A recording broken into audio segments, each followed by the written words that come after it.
Blog Talk Radio. Hello, everyone. Good morning. This is Lori Smith on Blog Talk Radio. It is 6 o'clock here in the morning, Calgary, Alberta, Tuesday morning, November the 30th, and this is One Child Abuse Survivor to Another. We're on for 30 minutes. It's a live internet streaming radio broadcast from blogtalkradio.com, and I'm just waking up having some coffee. The chat room is open, and I just popped the link in there to what we're talking about. And we're looking at the myths about domestic abuse from Dave Decker's and Michael Obsat's website, angerresources.com, and that's www.angerresources.com, ANGERESOURCES.com. It's a great website for anybody who may be, experiencing anger issues. You just find yourself angry all the time, or maybe you just have road rage, or any number of things, that people experience with anger issues, anger-related issues. And so it's not just for people who have been abused. I just happen to think this website's awesome because Dave Decker and Michael Obsatz work with, they're both therapists, they're both counselors, they both work in the field of domestic abuse, domestic violence, and helping people of all, men and women to learn how to cope with their anger issues, and I like, he's explained anger, and he's explained, what it is, and that it's natural and normal, but we need to learn how to deal with it, because so many times we're abusive, or we're either that, or we're just passive, and we just stuff our anger, and that's not good either. So we need to be able to be assertive as adults on this planet. We need to be able to be assertive to let people know what our needs are, but without becoming abusive. And I think, if you're not taught how to do that when you're growing up and you're around people who don't know how to manage their own anger, you grow up like that, you sort of take on these behaviors, and so that's why I'm interested in looking at this, because I know myself, I had a lot of problems with anger management. It used to get me in a lot of trouble. I used to have problems just about everywhere I went. As a young person, especially all the way growing up from a small child all the way through to probably my mid-20s, and then even a little bit into my 30s, but mainly after around 30 years old, I started to stuff my anger because I just didn't want to hurt anybody, and I thought, well, I don't want to hurt anybody, I don't want to be abusive, so I stuffed all my anger, and then that wasn't healthy either, see. So there's ways to handle this stuff, and this is a great website, and I hope everybody will go check it out. So I'm not a counselor or a therapist. I don't hold any certificates in that area. I'm just a private citizen paying to do my own blog talk shows, to be really one more voice out here for talking about, speaking out against abuse, and also talking about abuse-related issues with my own situation, right? So you have to listen at your own discretion, because the topics really are sensitive for most people, and that's the issue. Some people find the topics of abuse very, very sensitive, so you have to know what's good for you to listen to, and be aware that the topics are sensitive, and that if the show bothers you, you have to turn it off. You have to listen at your own discretion. And young people under the age of 18, I just ask that you have someone, or an adult, a parent or caregiver in your life, give you permission to listen to my shows. Check with them, have them listen to a show or a couple of shows with you, and see if it's something that you should be listening to. Because I don't know how young the people are that are listening to my shows, because I don't know where the players are, the Blog Talk players, because they can be placed around on websites. I have no idea where these players are, who's listening. So really, I'd appreciate it if anybody under the age of 18 is listening, that you have permission, somebody to okay it, that you can listen to my shows, mainly because I believe in protecting children at all times, and I'm the Canada Regional Director for Dreamcatchers for Abused Children, and anytime there's a chat room present, you really should have someone know what you're doing online, because there's so many sick people out there, and I keep saying it on every show, but that's because that's how serious this is. And just in case somebody didn't catch my previous show, this is the first time they're tuning in, that I've been doing this for a year, so I figured somebody might be tuning in for the first time and not know what I've said previously, and so I say it on every show, because it's so important to me that you protect yourself as a young person under the age of 18. You have the right to protection, and you have the right to a happy, healthy life, and probably maybe nobody's told you that, but it's true. And so young people, get an adult to okay it, that you can listen to my shows, because there is a lot of adult content on my shows, and I just feel like children should be protected at all times. And there's chat room present, and chat rooms, you got to be very careful what you're doing in chat rooms, and never give away any personal information about yourself, your family, what school you go to. Never tell anybody anything that could lead them back to you to find out where you live, your phone number, nothing like that. Never phone somebody because you don't know. They probably have caller ID and they can get your number. They might say that they don't, but they probably do. So never ever give anyone any personal information because you don't know who's on the other end of that chat room character there. You don't know who that is. So, the FBI sets up people in chat rooms to to pretend that they are, 13, 14 years old, and they pretend that they're children, and that way they can bust these child sexual predators and pedophiles and whatnot.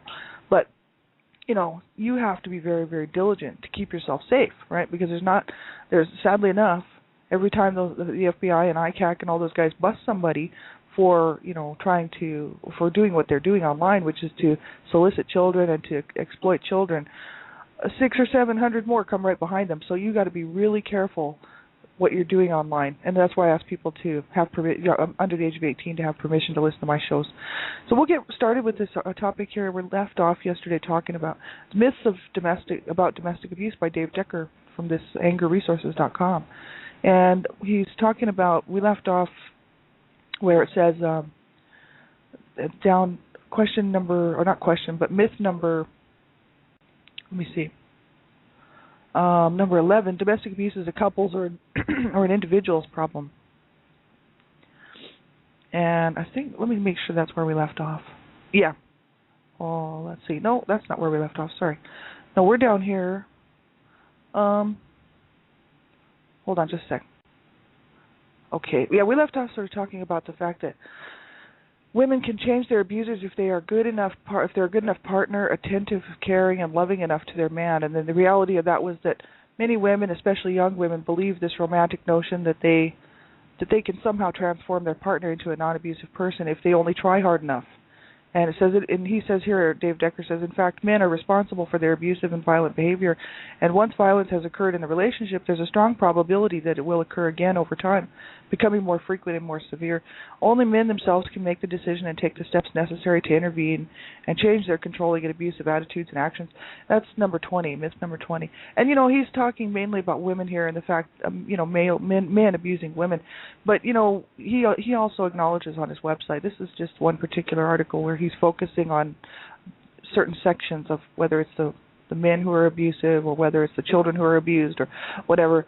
He's acknowledged on his website that women can be abusers too, and that's very true. Not just men abuse. Anyone can be an abuser, right? Even children. So, but he's just focusing right here on this section where a man would abuse a woman, and this is what some of the myths are about it, right? Number 21, that's where we really left off. It says women can leave any time if they really want to do so. For example, it's easy to get out. This is a myth. This is what somebody might think, that a woman can leave any time they really want if they really want to do so. It's easy to get out.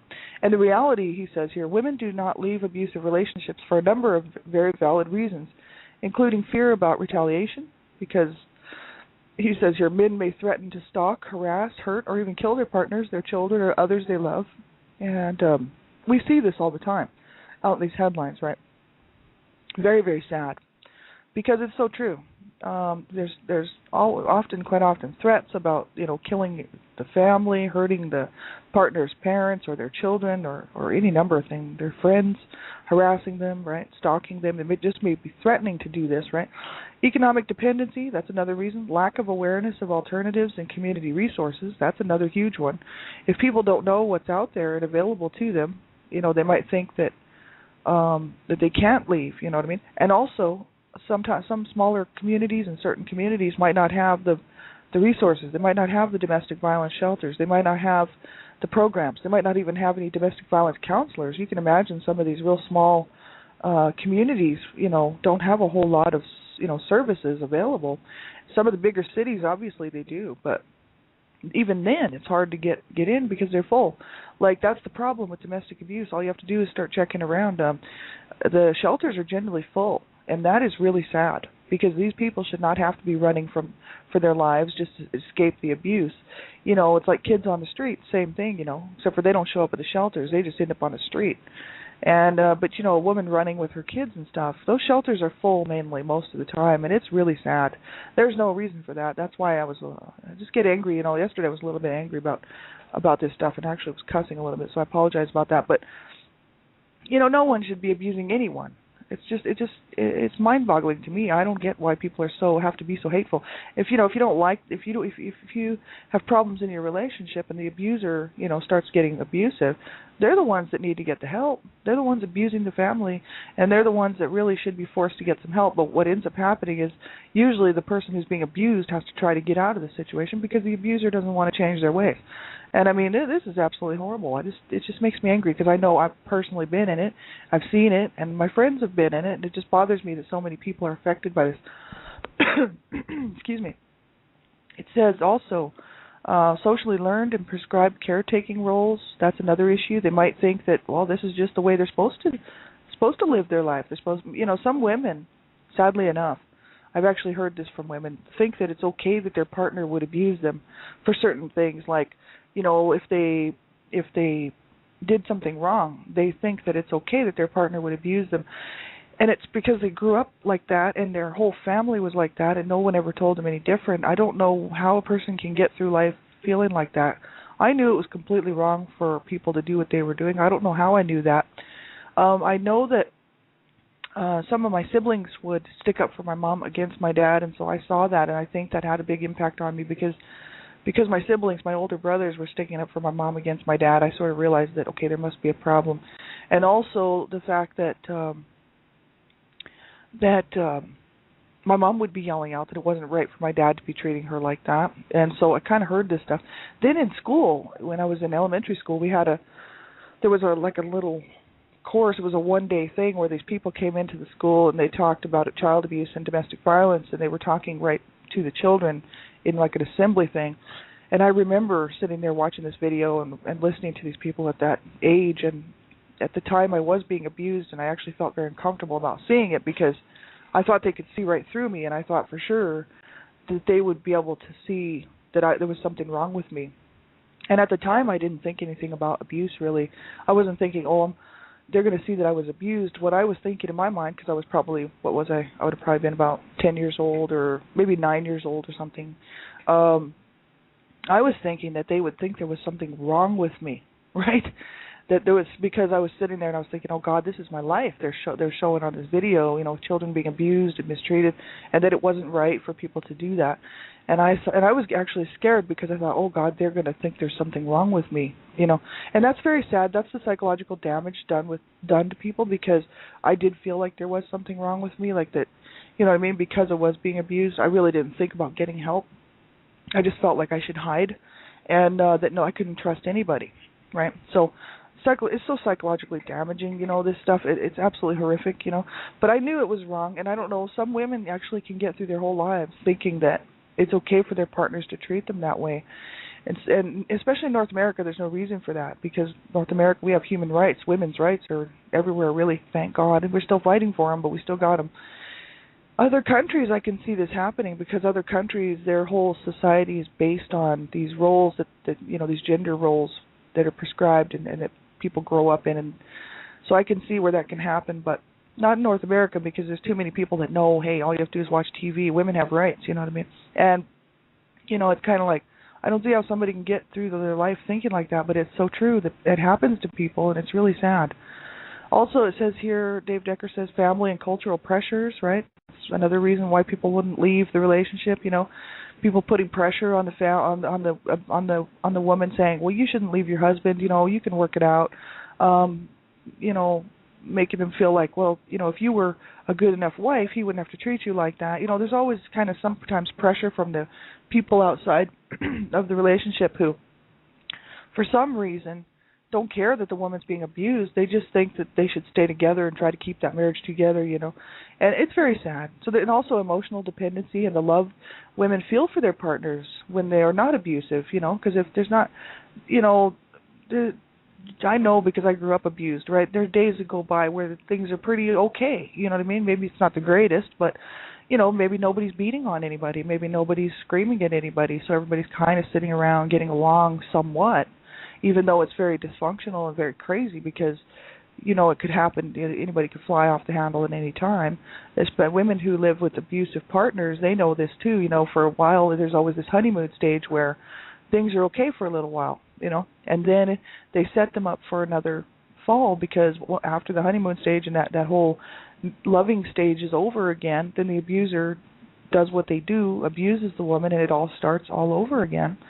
It's like a cycle, see? So if you check out those wheels, the power and control wheels, abuse of women wheels, abuse of children wheels, on some of these websites, you can check out these wheels, and they are very interesting to look at, to see the cycle that happens with the abuser and how they do what they do to manipulate the situation. And they go through stages, right? So, sometimes there's days where it's pretty good and there's not, no one's getting hurt, and, maybe the family's still dysfunctional, but at least no one's getting hurt, so you're happy for those days. And then you start to think, oh, well, but I love this person, whether it's your partner or even your parents. I know growing up like that, so on the days where it wasn't bad, I was okay, because I was thinking, hey, this is good, this is a good day, right? I recognize the difference between a good day and a bad day. And, the bad days are coming because it's a cycle. So you just keep, you just, I don't know, you're just happy for the good days. And that can keep somebody in a relationship too, thinking, well, I love this person, so I'm willing to put up with this. And this is really, really sad. People shouldn't be abused. I just think it's horrible. And I don't mind standing up and saying it. It's absolutely ridiculous. And it says that, in addition, the attempts to control, the abuse, and the violence often escalate when she actually attempts to leave. And this is the time that is most dangerous for battered women. So that's a huge issue, because that's very true. If you check out the National Coalition Against Domestic Violence website, other websites, domesticviolence.org, you can see where, there's times like they actually suggest that women talk to a DV, like a domestic violence counselor, if they're actually planning on leaving, and even men, right? I would suggest this for anybody who's in a domestic violence situation, women, men, doesn't matter, and get some advice. Talk to a professional, somebody who knows what they're talking about, because women's lives and men's lives even are in danger sometimes when they try to leave. And, they make the decision to leave, and then that just sends their partner over the edge, and then their lives are in danger. And so it's very, very important, I think, for people to have a plan, have a safety plan, develop a safety plan, let people know about it outside of the situation who aren't going to go back and tell the abuser. You can't tell everybody, that's for sure, because some people would side with the abuser trying to keep the marriage together, and, just out of sheer craziness. I don't know why anybody would do that, but people do it. And also be very careful who you tell, but make sure that you tell somebody. And I would even suggest is calling a domestic violence counselor. They don't usually try to tell people what to do. They try to help you work through it so that you can get a plan and that you can know what's available to you. They're not sitting there, you have to leave, because they know that sometimes women get killed in this situation, and I can imagine that even men get killed in this situation where they try to leave and their partner kills them. So this happens all the time. All you have to do is take a look around at the headlines out there. So the next myth, number 22, is abuse ends when a woman leaves the relationship. That's a myth. Abuse ends when a woman leaves the relationship. The reality is, when a woman leaves the relationship, this is the most dangerous time for her, and the potential for her to be battered or murdered actually increases. Many men do everything they can to punish their partner for leaving them, for long, expensive, continuous divorce, or in child custody proceedings, right? They'll try to destroy their lives even after they move out, right? Of course they do, because they're angry because they left them, and they obviously wanted to control them for the rest of their lives. And so now they don't have that control, and they just get bent on either killing them or ruining their life. So, when I just seen this too much in my own life. Like, I've seen too many people do this stuff. And lost a friend who was murdered by her boyfriend in a domestic violence situation. A friend of mine was killed and murdered by her boyfriend, and left behind 2 small children. And we didn't have a clue. We didn't know what was going on. Like, she kept it rather hidden, and all of our friends, all of us sat around afterwards saying, why did we not know? Why did we not, she wasn't a close friend. She wasn't like my best friend. Whole issue is that she was still a friend, and you would think that you would know, you know what I mean? But that's just not the case a lot of times. And it's very, very scary. People, once they leave the relationship, they are not safe. And so many times, some of them actually have to go into hiding and they have to go in under, and change their name and all that, and go in and move and leave the state or wherever they're at. And that's awful. And and the thing is some of them, they don't get that opportunity, so they live in fear, because it doesn't matter whether they've got these protection orders or orders of protection, restraining orders, because if it doesn't matter whether they have them or not, the person can still come and shoot them, or kill them, kidnap them, or take the kids or whatever, right? So it's very, very scary. This is so serious,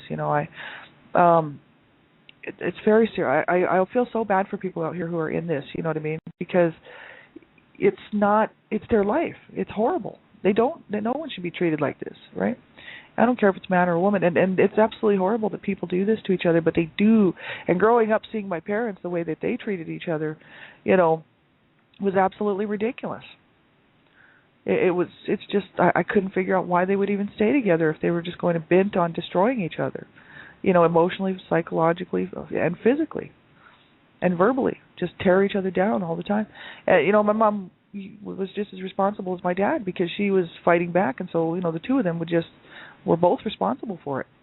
She could have left. She could have got out, especially when the courts got involved, when courts, my dad was brought up on abuse charges. Well, both my parents were. They were both brought into court and brought up on charges.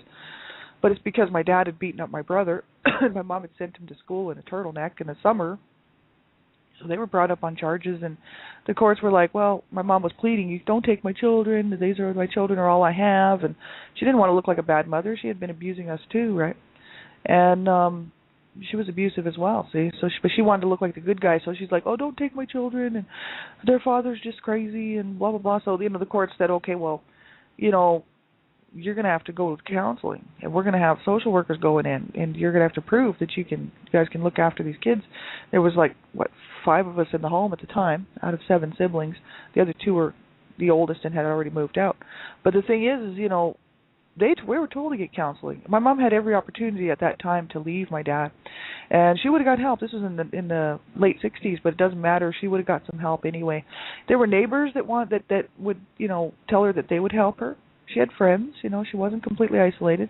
And we could never figure out why she would stay in this marriage. Well, because she loved my dad, I'm sure of it. Even though, they never told each other that. But I know that she did. And, she felt like that was her lot in life. So she stayed and put up with this garbage and was not treated well at all. You know what I mean? And she was miserable, had a miserable life, mistreated us, just abused us because she was miserable, right? So that's not right, and that's what people do, and it's so incredibly sad, and all because my dad was a sick man, right?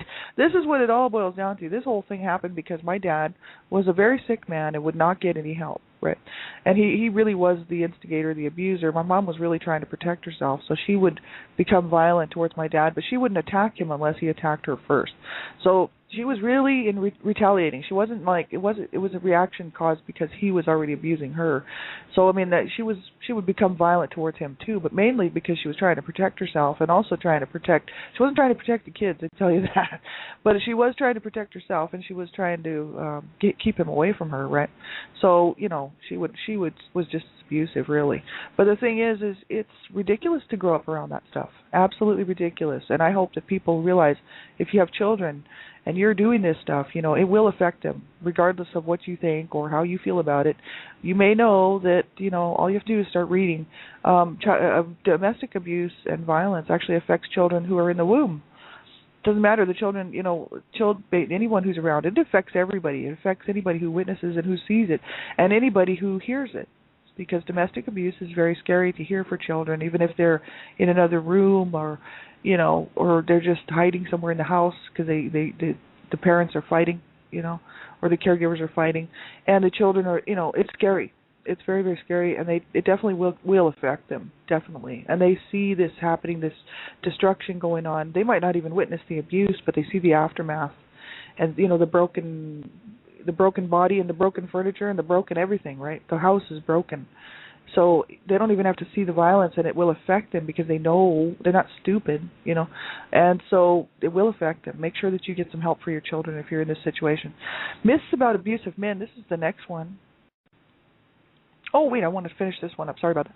This is number 23, myth number 23. If an abused woman is asked about the abuse, she will be offended or feel bad. Myth.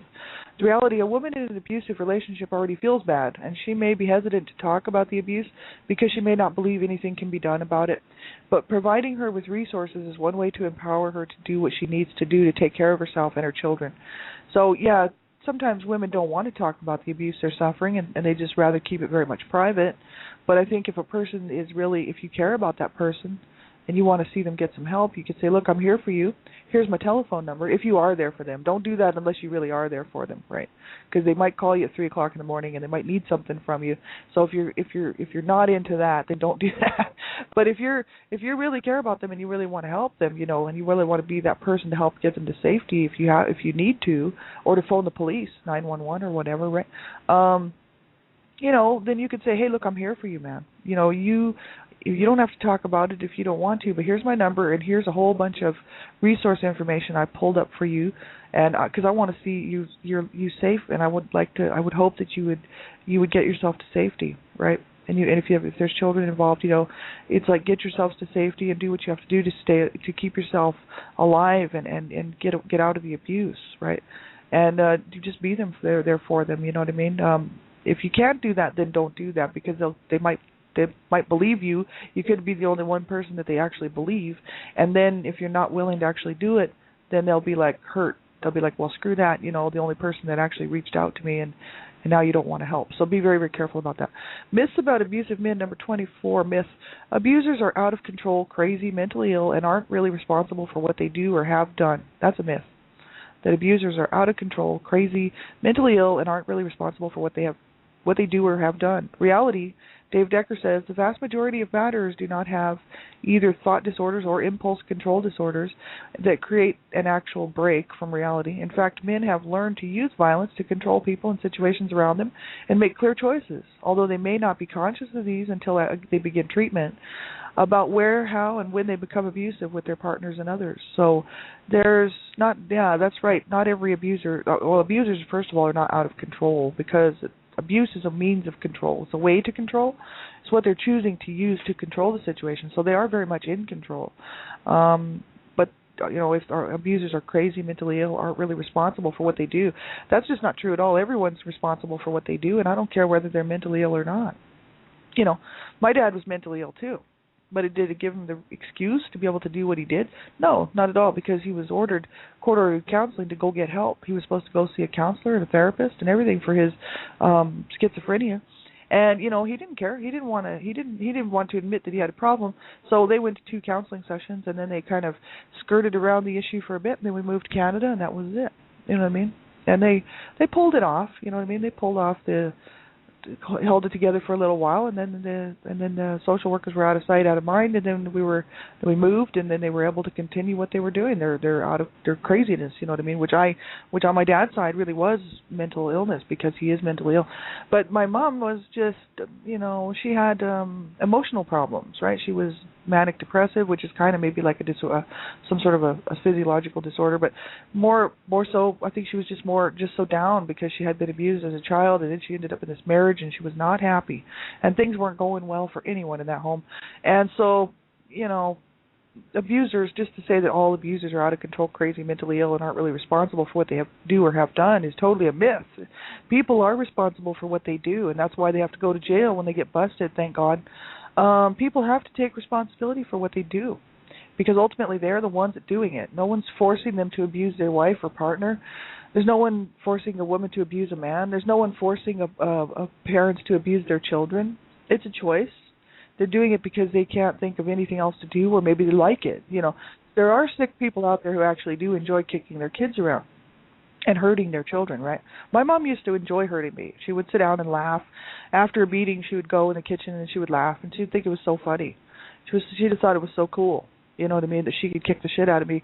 She was a bit masochistic, right? And we were not allowed to complain or get upset about it, because then she would have that to use over us and say, well, if you open your mouth again, I'll beat you again, right? I'll send you into the next. So she was kind of masochistic. My dad, on the other hand, was just mentally ill. You know what I mean? But the two of them were very sick, and they never should have been allowed to get away with what they got away with, right? But they did. Sadly enough, people turned a blind eye because they liked my parents. They loved my parents. They thought my parents were cool, and they didn't care that my parents had been brought up on abuse charges, even though they knew, because the social workers were involved, and also because my mom was always complaining about my dad and that he had abused her children. She would never admit that she abused us, but she would just blame it all on my dad, see? And so, and people knew.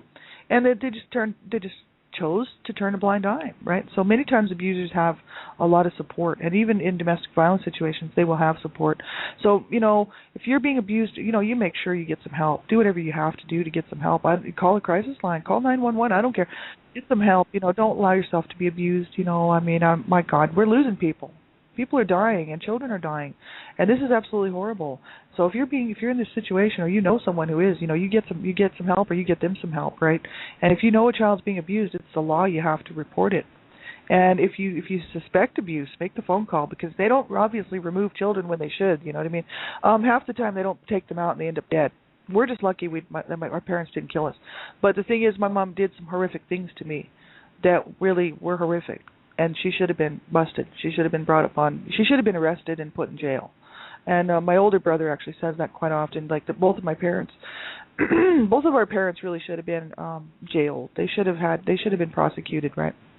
Because of the stuff that they did to us, which now, now it's like, what, you're going to try to prosecute an 87-year-old man who doesn't even know what he's done? You know what I mean? It's like, no, he lives in his own world. He's got dementia, and he's borderline, he's schizophrenic, and he's got all kinds of problems. But he's happy and comfortable in his own little senior's place, and he's happy. But he screwed his family, and all of his children, have been affected by this. And if you're in this situation, just make sure you keep reaching out and getting some help. Reach out where you can. Never give up.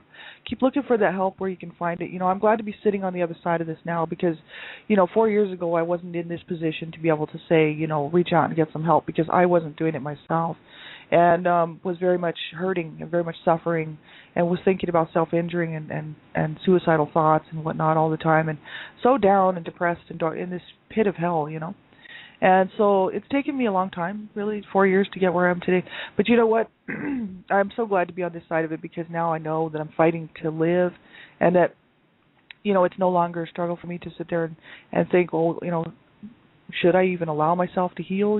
Can I heal? Right? That was my question. I didn't realize I could ever really heal from this stuff. And I just figured I would live the rest of my days like that, in this hell, this prison cell of sorrow and grief and sadness and anger and rage, right? So, you just keep holding on. There's a lot of people out there in front of me saying the same thing to me. So I'm just saying it to you. You just keep reaching out and keep holding on, right? It's so important. And get help where you can. If you have to, you call a crisis line, or you call 911, whatever you have to do, get involved in group therapy or online therapy, or if you think you need to see a counselor or therapist, or whatever you have to do. But just make sure that you do reach out and don't suffer alone, and don't ever give up, right? So have a great day, everybody. We'll talk to you soon. I'll be back on tomorrow morning, tonight on Dreamcatchers Talk Radio, and then tomorrow morning with One Child Abuse Survivor to Another. We'll take some more looks at this article. Take care, everybody. Talk to you soon. Bye-bye.